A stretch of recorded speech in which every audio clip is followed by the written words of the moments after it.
ಬಾಕಿ ದುಡ್ಡು ಕೊಡ್ತೀನಿ ಅಂತಂದ್ರೆ ಇಂಟ್ರೆಸ್ಟ್ ಸಮೇತ ಆಕೆನೋ ಕರೆಸಿ ಆಗಿದ್ದಾಯ್ತು, ನಿಮಗ್ ಟೋಪಿ ಹಾಕ್ಬಿಟ್ಟಿದ ನಿಮ್ ಭಾವ, ಇನ್ ಮುಂದೆ ಹುಷಾರಾಗಿರು ಅಂತ ಹೇಳ್ಬಿಟ್ಟು ಏನೋ ಮಾಡಿ ಬಿಟ್ಟು ಕಳಿಸ್ತೀನಿ ಜೈಲಿಂದ. ಇಲ್ಲ ಬರೇ ಕೈಯಲ್ಲಿ ಮೊಳ ಹಾಕ್ತೀನಿ, ಆ ಕತೆ ಈ ಕತೆ ಕಾನೂನ್ ಪಾಯಿಂಟ್ ಎಲ್ಲ ಆರ್ಗ್ಯುಮೆಂಟ್ ಮಾಡ್ತೀನಿ ಅಂದ್ರೆ you are free to argue. I am prepared to listen and pass out.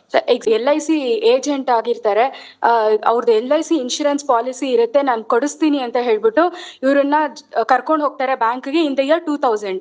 And he opens a joint account and she says that she went to the account, she signs on the papers but she doesn't know. To the bank, not to the account. I mean, sorry Manoj, she went to the bank but she does not know on what papers she has signed there. A joint account is opened and then he says adadmele 4,50,000 ಒಂದು 3 lakhs ಒಂದು check, 1,50,000 ಒಂದು check insurance ಇಂದ ಬರುತ್ತೆ, ಅದನ್ನ ಕೊಡಿ ನಾನು withdraw ಮಾಡಿ ನಿಮ್ಗೆ ಡೆಪಾಸಿಟ್ ಮಾಡ್ತೀನಿ ಅಂತ ಹೇಳಿದ್ದಾರೆ. ಅದನ್ನ ತಗೊಂಡಿದ್ದಾರೆ, ಅದಾದ್ಮೇಲೆ ಡೆಪಾಸಿಟ್ ಮಾಡಿದ್ದಾರೆ, ದುಡ್ಡು ಕೊಟ್ಟಿಲ್ಲ. 2006 ಅಲ್ಲಿ ನಾನು ಪೊಲೀಸ್ ಕಂಪ್ಲೇಂಟ್ ಕೊಡ್ತೀನಿ, ಪೊಲೀಸ್ ಅವ್ರು ಇವ್ರನ್ನ ಕರೆಸ್ತಾರೆ, ಪೊಲೀಸ್ ಸ್ಟೇಷನ್ ಅಲ್ಲಿ ಒಂದು ಬಾಂಡ್ ಎಕ್ಸಿಕ್ಯೂಟ್ ಮಾಡ್ತಾರೆ, ನಾನೇ ಯೂಸ್ ಮಾಡ್ಬಿಟ್ಟಿದ್ದೀನಿ, 7 ಲಕ್ಷ ರೂಪಾಯಿ ನಾನು ರಿಟರ್ನ್ ಮಾಡ್ತೀನಿ, ಪ್ರತಿ ತಿಂಗಳು ಇಷ್ಟಿಷ್ಟು ಅಮೌಂಟ್ ಕೊಡ್ತೀನಿ ಅಂತ. That is exhibited as exhibit P1, that is marked as exhibit P1 my lords. And then my lords 2 checks are given, she says 3 lakh ಒಂದು 1,50,000 ಒಂದು, ಅದು exhibit P2 and P3. ಅದಾದ್ಮೇಲೆ 1,20,000 ತನಕ ಒಂದು 6,000 30,000 ಹಂಗೆ ಕೊಡ್ತಾರೆ. ಆದ್ಮೇಲೆ ಕೊಡ್ಲಿಲ್ಲ. 2009 ಅಲ್ಲಿ ನಾನು ಕಂಪ್ಲೇಂಟ್ ಕೊಟ್ಟಿದ್ದೀನಿ for cheating that he is induced in. She has also filed a suit for recovery of money my lords. She has got a decree in her favor my lords. My lords, if 7 ಲಕ್ಷಕ್ಕೆ ಬಾಕಿ ಇನ್ನೇನ್ ಬಾಕಿ ಇದ್ರು ಅದಕ್ಕೆ interest ನ 18% ಹಾಕಿ ನಾಳೆ ಬೆಳಗ್ಗೆ ದುಡ್ಡು ಕೊಡಿ, ಜೈಲ್ ಶಿಕ್ಷೆ ತೆಗಿತೀನಿ. ಬೇಡ ಅಂದ್ರೆ ನಿಮ್ ಇನ್ನೇನ್ ಬೇಕೋ ಆರ್ಗ್ಯುಮೆಂಟ್ ಮಾಡಿ. 9,20,000 ಆರ್ಡರ್ ಆಗಿತ್ತು, ಅದ್ರಲ್ಲಿ ಮೈನಸ್ 1,20,000 ಗೊತ್ತಾಯ್ತೋ ಇಲ್ವೋ?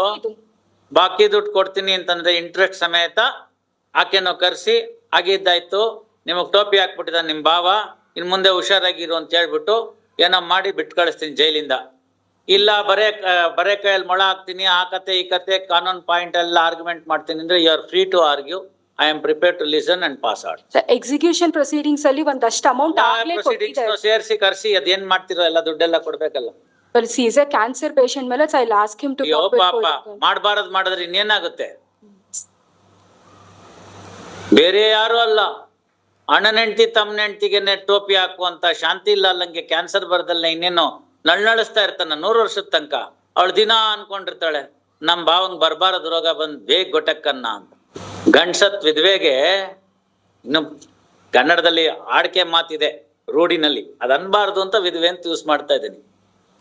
ಅಂತವ್ರ ದುಡ್ಡಿಗೆ ಟೋಪಿ ಹಾಕ್ತಾರಲ್ಲ, ಇದೆಲ್ಲ ಹಳ್ಳಿ ಕಡೆ ನೀವು ಭಾಷಣ ಕೇಳ್ಬೇಕು, ಎಂತೆಂತ ಮಾತಲ್ಲ ಅಂತವ್ರು ಬೈತಾರೆ ಅಂತ.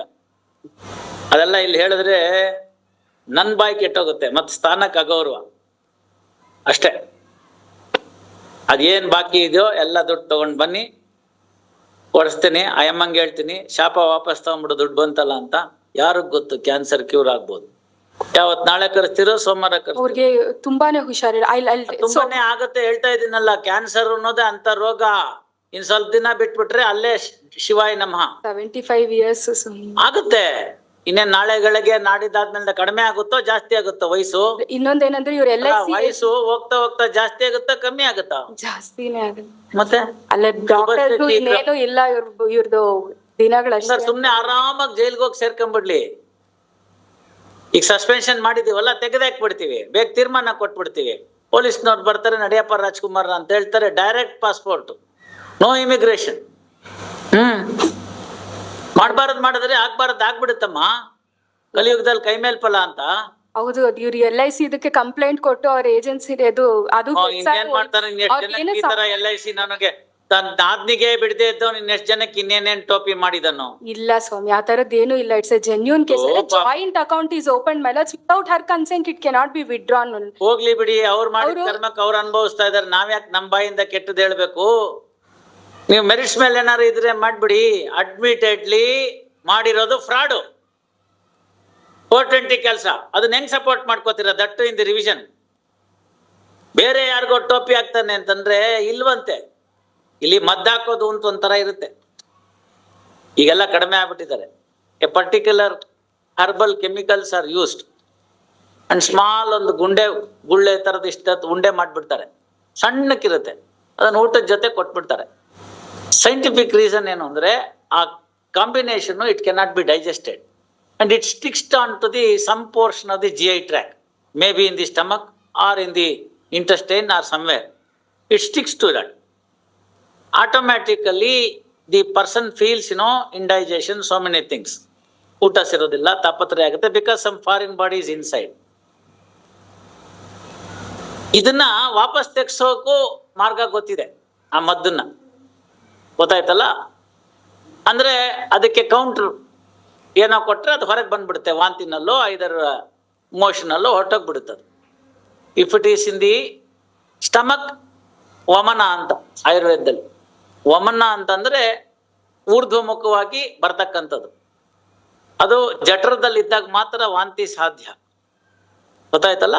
ಸ್ಟಮಕ್ ವಾಶ್ ಅಂತ ಇಂಗ್ಲೀಷಲ್ಲಿ ಕರಿತೀವಲ್ಲ, ಅದೇ, ಇನ್ನೇನು ಇಲ್ಲ. ಅದಕ್ಕೆ ವಮನ ಅಂತ.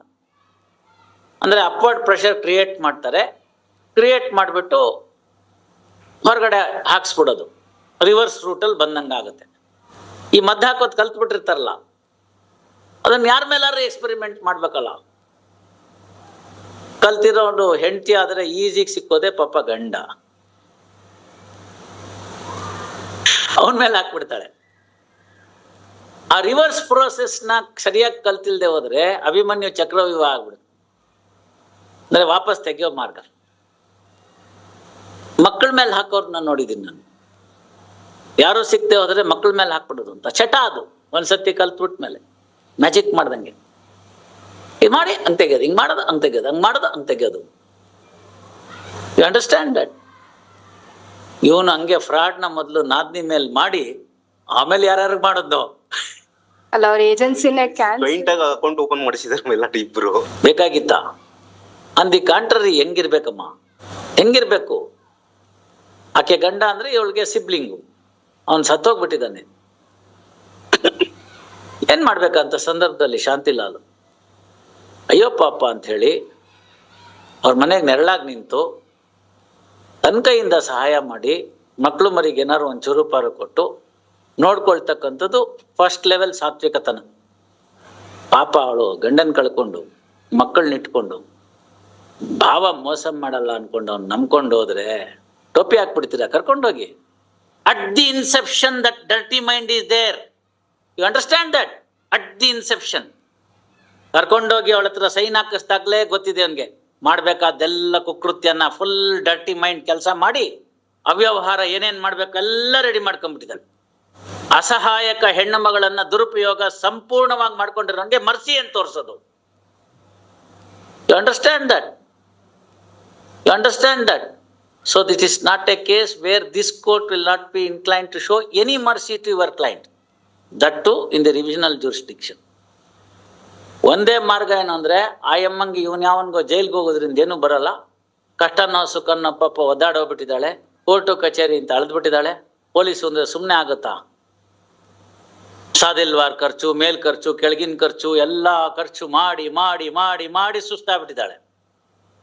ಒಂದಷ್ಟು ದುಡ್ಡು ನಾನು ಕೊಡಿಸ್ಬಿಡಿ, ಅದೇನೋ ಮಾಡ್ತಾಳೆ, ಹೋಗ್ಲಿ ಬಿಡಮ್ಮ ಮಾಫ್ ಮಾಡ್ಬಿಡು ಅಂತೀನಿ.